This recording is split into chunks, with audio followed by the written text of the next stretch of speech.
తూర్పుగోదావరి జిల్లా రాజమహేంద్రవరంలో జాతీయ ఇంధన పొదుపు వారోత్సవాలు ప్రారంభమయ్యాయి. డిసెంబర్ నుండి 20 వరకు వారోత్సవాలు జరగనున్నాయి. ఈ సందర్భంగా జాతీయ ఇంధన వారోత్సవాల పోస్టర్ను మంత్రి దుర్గేష్ ఆవిష్కరించారు. ఇంధన ప్రాముఖ్యతను, ఆదా చేయవలసిన విధానాలను ఆయన వివరించారు. ఇంధనం పొదుపు వల్ల డబ్బు ఆదా చేసుకోవచ్చన్నారు. ప్రధానంగా ఎలక్ట్రిసిటీ, బొగ్గు, డీజిల్, పెట్రోల్కు ప్రత్యామ్నాయం ఆలోచించాలన్నారు. క్రమంగా శిలాజ ఇంధనాల వాడకాన్ని తగ్గిస్తూనే సౌరశక్తిని వినియోగించుకునేలా చర్యలు చేపట్టాల్సిన అవసరం మనందరికీ ఉందని మంత్రి దుర్గేష్ అన్నారు. ముఖ్యంగా ఇంధన పొదుపు అనేటువంటిది ఇవాళ మనకు ఉన్నటువంటి అవసరాలను దృష్టిలో పెట్టుకుంటే చాలా అవసరమైనటువంటి విషయం.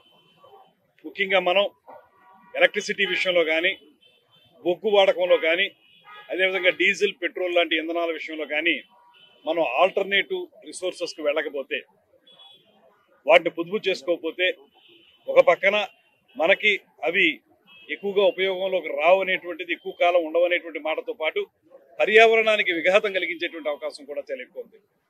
కార్బన్ డైఆక్సైడ్ బాగా రిలీజ్ కావటం వీటి వల్ల అవి వాడటంతో, అందుకే ఇవాళ మనం అందరం ఒక పక్కన ఇంధన పొదుపును చేస్తూనే మరో పక్కన రిన్యూవబుల్ ఎనర్జీస్ని డెవలప్ చేసుకోవాలనేటువంటి మాట స్పష్టంగా చెప్తా ఉన్నాం. అందులో ముఖ్యంగా సోలార్ ఎనర్జీని ఉపయోగించుకోవాలనేటువంటి మాట మనం ప్రత్యేకంగా చెప్తూ, ప్రతి చోట కూడా ఈ సోలార్ ఎనర్జీని ఉపయోగించుకునేలాగా ప్రతి ఇంట్లోనూ కూడా ఆ రకమైనటువంటి ఆలోచన చేయాలని, తద్వారా ఇంధనాన్ని పొదుపు చేయాలని, సోలార్ ఎనర్జీ ద్వారా మనం ఎలక్ట్రిసిటీ వాడకాన్ని తగ్గించే విధంగా కార్యక్రమాలు నిర్వహించుకోవాలనేటువంటి మాటతోటి ఇవాళ రాష్ట్ర వ్యాప్తంగానే కాకుండా భారతదేశ వ్యాప్తంగా ఇది జరుగుతూ ఉంది.